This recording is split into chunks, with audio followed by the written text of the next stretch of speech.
Hi everyone, TEENYBOP here, the internet's busiest music nerd, and it's time for a review of this new Stereolab album, Instant Holograms on Metal Film. Here is the newest and 11th full-length album from this legendary band, highly influential too, one of the best and most unique and creative to ever do it in the underground, which seems a little weird to say because in a way I do think it lowballs their impact a little bit, because while Stereolab, true, they have never sort of seen super massive commercial success, the ripples of their impact can be heard all over the music world, with many of their classic albums providing inspiration for some of the most colorful pop and indie production of our time. Certainly the band has hipped a lot of musicians to many experimental and psychedelic music modes as well, but on top of that, Stereolab has also been sampled by some of the greatest hip-hop artists of all time too. The band's long and storied career is one that is very difficult to encapsulate into a single review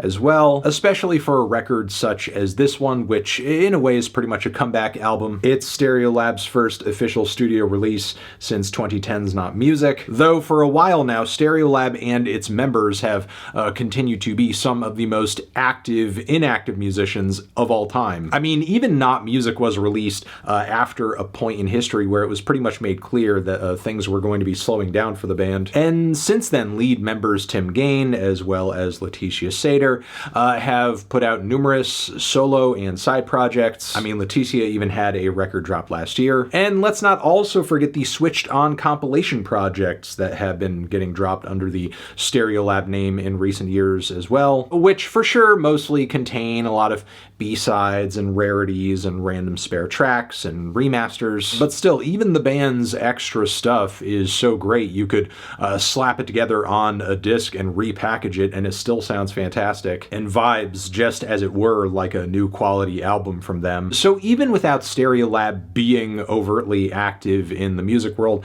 there is really no shortage of Stereolab to dive into, especially considering their most classic works in that 10-year or so period from the early 90s to the early 2000s, where they dropped a lot of their best work. That stuff is aging like fine wine, as well as the band's later era stuff before they went on their original hiatus, honestly. Even a record like Chemical Chords in the current modern day landscape is pretty refreshing. I mean, sure, the instrumentation on this album may not be as weird or as subversive or as explorative as something like on Dots and Loops, but that album is still packed with gorgeous, exotic, beautiful arrangements, lovely vocals, mysterious psychedelic odysseys, and colorful jams, which in the time period this record was released, sure, it probably on some level sounded less novel given that in this time period the indie scene was very much like catching up with the wave that Stereolab had been on for years. I mean, very much started. But now, once again in 2025, Stereolab is sounding as beautiful and alien as ever, especially given that right now a lot of the indie scene is just as obsessed as the mainstream is with whatever is going to scale on Spotify or make for a playlistable song. Now, to put this record in context of the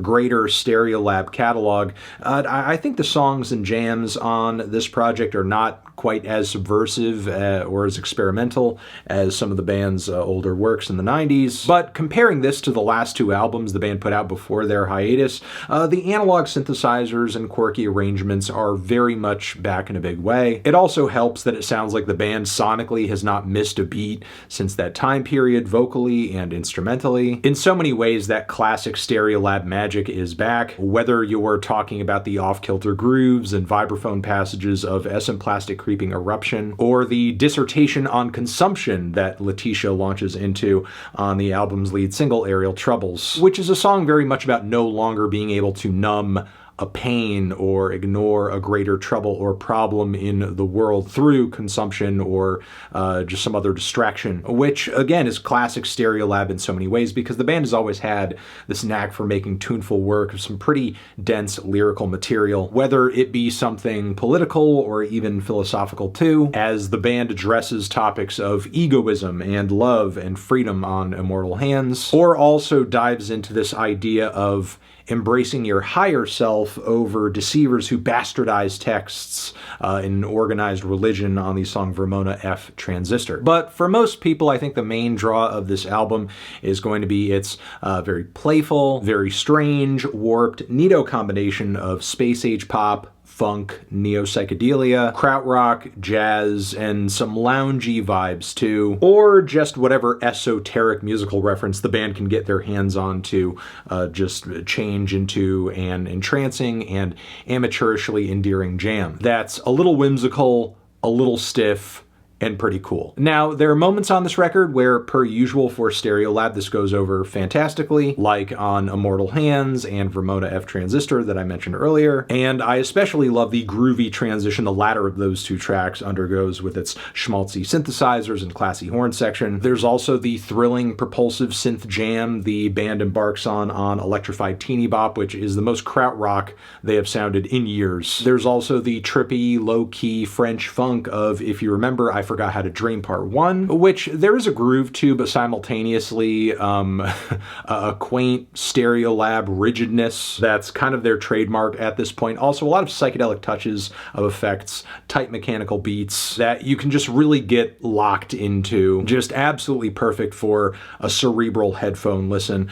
Simultaneously, there are other deep cuts on the record that I thought were just kind of okay or passable, pretty, but still very much left me wanting more, whether it be Melody Is a Wound, which was another big single from the project, but one that was kind of perplexing for me given that the segues throughout the song are kind of messy and not really up to Stereolab's usual standards. In fact, there are other like jam odysseys and transitions these songs undergo that are a lot smoother and don't sound like a random fade out with another song entirely just tacked on to it afterwards. And while the stiff performances on these tracks are, again, per usual, a cute Stereolab trademark, simultaneously, when that is paired with very repetitive pacing on some of these songs, it does make me wish we were in an era of the band's catalog that embraced experimentation a bit more. I mean, obviously I enjoy the more relaxed and pretty and idyllic characteristics of Stereolab sound. It's just that these would be more consistently paired with wild, out there, and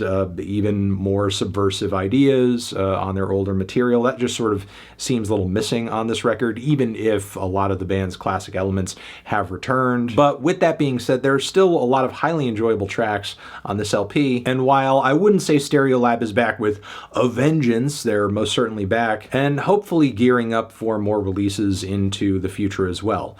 You know, while this isn't like the greatest comeback album I've heard ever, I feel like this is a really great start, you know, a really great beginning of a potential longer return. One that I hope sees the band stepping into more adventurous pastures, which is what made them so compelling and interesting to begin with. Which is why I'm feeling a decent 2 strong 7 on this album. Transition, have you given this album a listen? Did you love it? Did you hate it? What would you rate it? You're the best, you're the best. What should I review next? Hit the like if you like. Please subscribe and please don't cry. Hit the bell as well over here next to my head. It's another video you can check out. Hit that up or the link to subscribe to the channel. Anthony Fantano, Stereolab, forever.